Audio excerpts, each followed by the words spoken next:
Just quickly before this video starts, we now have a Discord server and a Patreon where you can support the channel for just £1 a month if you feel it deserves it. You'll also get your name at the end of the video. Thank you for bearing with me, on with the video. This is the Simpsons game, released in 2007 for the PS3 and Xbox 360, as well as the Wii, DS and PSP. For this video, I'll be playing the PS3 version of the game and we'll be finding out, is the Simpsons game actually worth playing in 2024? We begin in the classic Simpsons living room, with Homer having fallen asleep eating some legally distinct Herschel smooches as he dreams about the land of chocolate, and more specifically, Fudgetown, our first level. This entire land is made of chocolate, and even the chocolate dogs feel pain.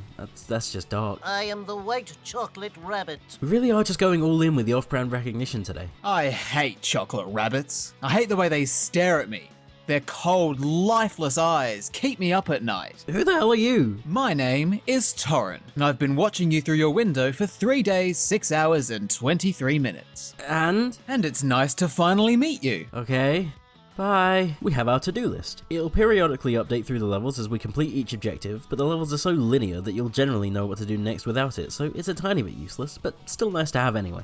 I wonder what's on my to-do list. It'll also give us a tracker of how many collectibles and video game cliches we've found, as well as trophies earned. Collect every collectible in a level and you'll get a trophy. Get enough trophies and you get an upgrade to your power bar. Usually there are 2 characters to control in each level, but for this one we just have the one to worry about. You're on my to-do list. I don't need any list of yours, thank you very much. Anyway, defeating enemies and destroying objects will give us drops to refill our power bar shown in the bottom left. Each character has unique drops only they can pick up, and unique abilities to go along with it. Holding circle allows you to charge the ability, and upon releasing it unleash a super powered version of the ability, in exchange for draining a whole section of the power bar rather than just a small percentage from tapping circle. In Homer's case, an explosive power burp. Tapping instead allows Homer to stun enemies for a short time in a much smaller area of effect than the power burp. These abilities really make combat a much more fun experience with more options, especially since there isn't much in the way of combat outside of spam punch. Interactable objects in the world often have these small blue sparkles on them, showing that you can actually interact with them, and these will often lead to alternate routes or secret areas containing collectibles, so you should look out for the blue sparkles everywhere.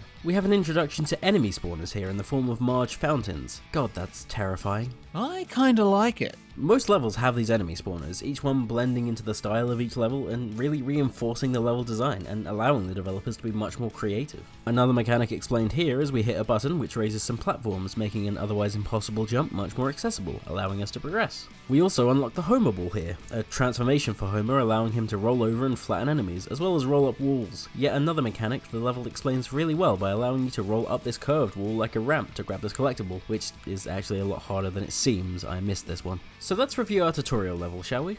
In 6 minutes, it taught the player how to double jump, how to punch, how to stop enemies reappearing, how to use an ability, both normal and charged, how to refill the power bar, how to use the environment to explore out of reach places, how to use switches, how to transform, and how to use that transformation's abilities to not only defeat enemies, but also to scale the environment in new ways. That's a whole lot of content to pack into a level that you can supposedly complete in under 3 minutes. What an exceptional tutorial. Homer wakes up from his dream, understandably annoyed that his land of chocolate can't exist in reality, and damns it. As he should. That place was a nightmare. I think I need a hug. You have issues. We get thrown into the hub world, and it's honestly pointless. It only exists to contain hundreds of collectibles to pad for a time in between levels. Bart bribes this guy with a calzone for Grand Theft Scratchy, where Marge immediately ruins his fun and takes the game away, so I guess we're stuck playing this thing instead. Oh hey, the game manual. Bart becomes Bartman. Time to go stop some criminals. Or go shoot bats in the sewer reading swimsuit magazines instead. Sounds like my kind of afternoon. Bart's slingshot works as a lock-on projectile, and allows us to get up to higher places by destroying these crates.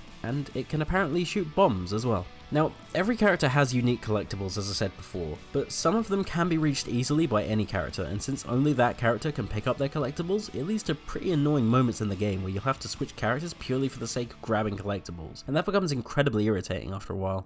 Bad design. I could go for a duff. We use the switching characters feature again here to have Homer activate a switch to help Bart progress with his newly unlocked glide. The game really shines in moments like this, allowing the failures of one character to become the strength of another, and in turn letting each character shine in their own ways in levels that are really quite short. Tag in? No, fuck off. Aww. The bullies are trying to steal museum exhibits, and it's up to the Dark Avenger of the Night Bartman and Homer, to stop them. Another dual character puzzle as we use Homer's weight to lift this T-Rex's tail and help Bart glide across the gap, where we get into even more combat, and honestly combat is really quite weak in this game. Outside of your ability and basic punching, there really is nothing to combat at all, but it's used sparingly enough in this level that I can forgive it. Bart's slingshot can hit targets, which let us activate machines or other pieces of the environment to help us to progress, which is a really nice mechanic. We unlock Robo-Bart here, giving us lasers to use in combat, which do much more damage than our slingshot, but also only last a few seconds. There's not much of a point to this time limit, however, since there's an infinitely respawning power-up nearby every time you find these transformations. Now, there's not much more to this level, just standard platforms the same as before, though we can use these air currents to have Bart glide across gaps he otherwise wouldn't be able to. Jimbo shoots us with lasers, but there's really no challenge to this fight. You just jump and dodge lasers to get close and then punch him a lot. Overall, it's a nice intro section to Bart's gameplay with not much else to speak of. The next level doesn't really add anything different, so we'll skip over it for now. It's not important to the story anyway.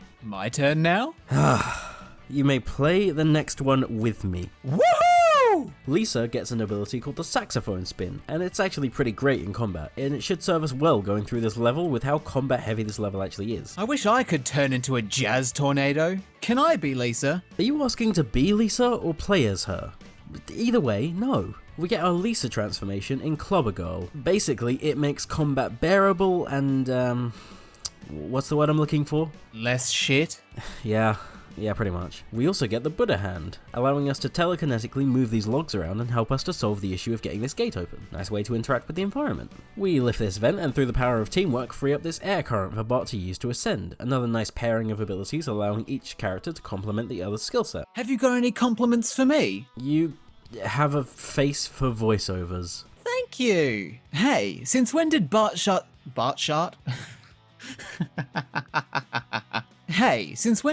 start shooting pine cones? Weren't they rocks before? You might be right, actually. Nice detail. Not just a voiceover face after all. Hey, I need you over here.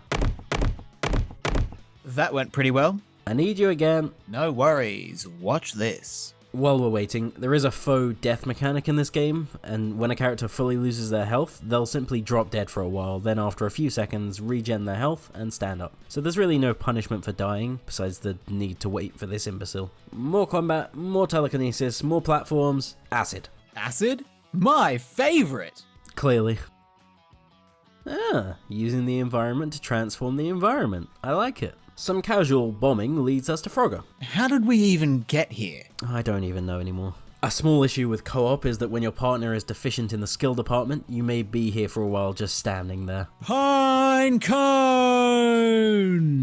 Is that it then? God, I hope so. Come on, it wasn't that bad. Leave. Onto Marge's level, and her power is so unbelievably lame. I'm gonna quickly run through her abilities now and describe the basics of the level. She only really attacks with crowds that she has to recruit herself. She can break holes in walls, which almost always only lead to collectibles, and she has a cop power, which makes her only very slightly stronger. The only important things of note is that her megaphone blast is pretty strong, and Maggie, what a waste of a character. She exists to crawl slowly through these tight spaces and hit switches, and that's it. Also, she hates GTA. Fuck Marge. My turn! You know what? Fine. I'm gonna go play a better game. Enter the Cheatrix is the 6th level in this game and exemplifies some of the things that's wrong with it.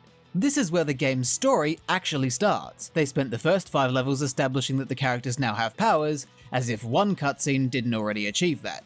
Here, something actually happens. Springfield becomes victim to a brutal alien invasion, and the Simpsons decide to use their newfound powers to fight back. Unfortunately, humanity could not be saved by firing a pebble, so they seek out Professor Frink to help them out. This involves traveling into a video game inside a video game and rescuing Frink from the hands of not Donkey Kong. This level sucks coconuts. While this level does grant Lisa and Bart some new powers, such as Bartman's grappling hook and Lisa's super saxophone, making things slightly more interesting than they were before, those are not enough to distract me from what's actually going on here. This level is mainly combat, and the only way to approach it is to just spam punch, unless you want to use Lisa's saxophone, in which case you can watch the enemies spam punch on each other.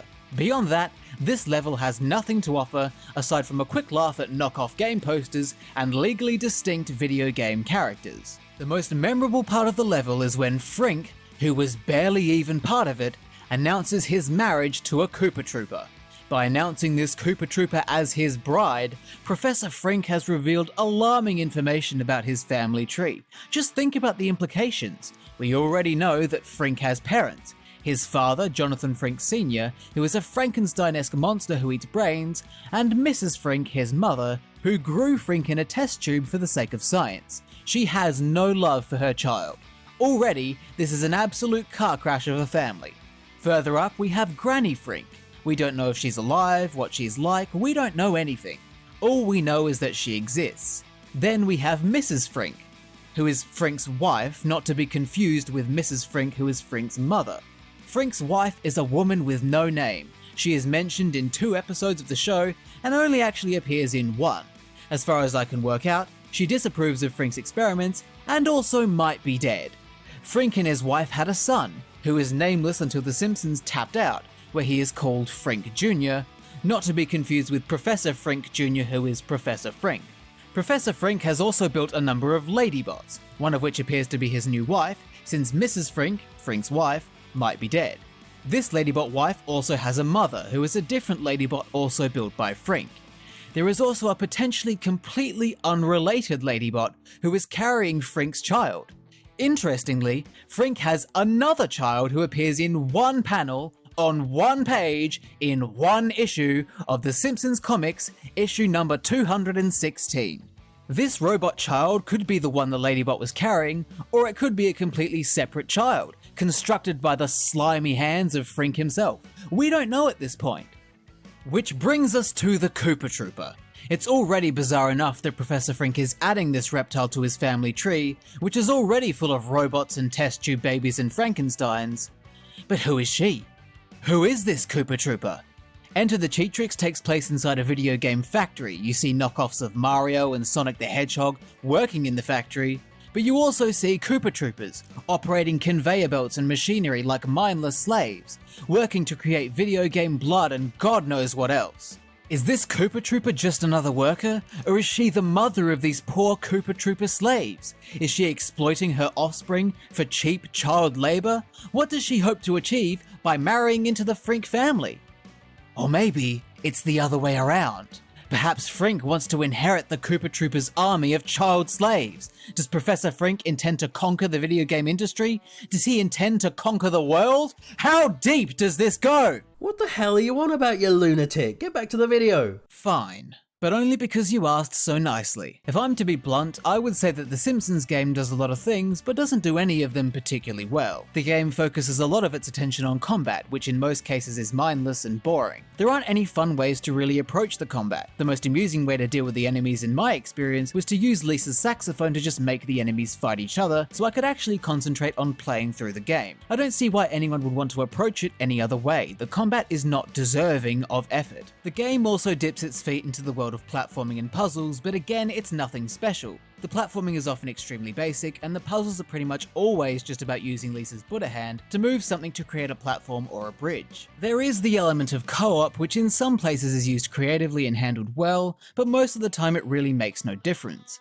It normally just means you're being followed by a second Simpson who spends their entire time getting repeatedly KO'd by a relentless swarm of enemies. The next set of levels after Enter the Cheat Tricks are pretty much perfect examples of this. You've got the Dolphin level, which is a whole level dedicated to mowing down an army of dolphins, with a splash of Lisa creating bridges. You've got the level at Springfield Mall. As much as I'd love to see Cletus get anally probed by aliens, I'd rather not have to mow down an entire army of them to get there. And then you've got the fight against Lard Lad, which is just combat against one giant enemy and some annoying crusty robot gremlins. These levels, they're just more of the same of what was in the beginning levels, only this time more forgettable. I will say though, things do get better towards the end in pretty much every respect. The Simpsons gain more power-ups. Homer gains a projectile, which is handy. Lisa's Buddha hand gains offensive abilities, which are very fun to use. Bart and Marge just have their existing abilities improved, which is fine I guess. Bart's arsenal was pretty sorted by this point, and Marge was kind of a lost cause anyway. These new powers make things a lot more fun, especially in the later levels. I don't want to spoil what goes on, but the final levels, especially NeverQuest,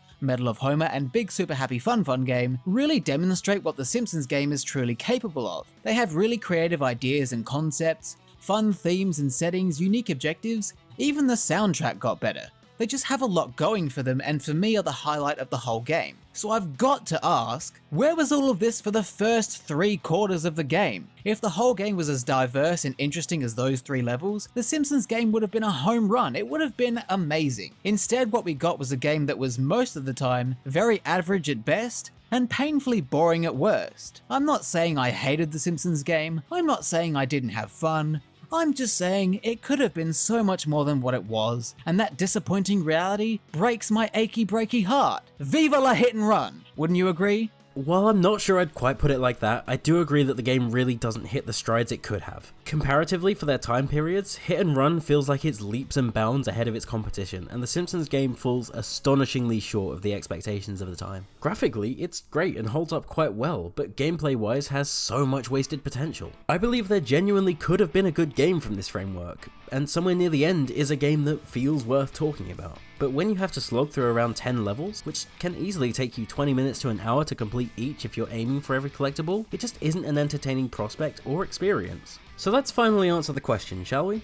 Is The Simpsons game worth playing in 2024? In my opinion, no. It doesn't measure up to other platformers of the time, or even platformers from the previous generation of consoles, and it seems to be mostly trying to coast by on The Simpsons name. For these reasons, I'm giving it a 5 out of 10, for sheer mediocrity and lack of anything of real note. It just doesn't hold up, even for its own time period. Thanks to Torrin from Torrin2Glitchy for joining me on this one. If you enjoyed this video, you should consider checking his channel out and subscribing to him. You'll find their channel linked in the description and on screen now. Ooh, yes please. I'm always looking for new soldiers to join my little army.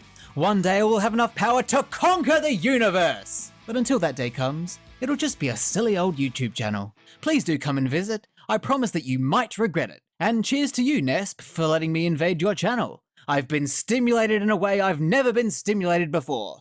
It has been an honor and a privilege. That's... Well, alright then. Thank you to everyone who stuck around this long. I really do hope you enjoyed. It means a lot.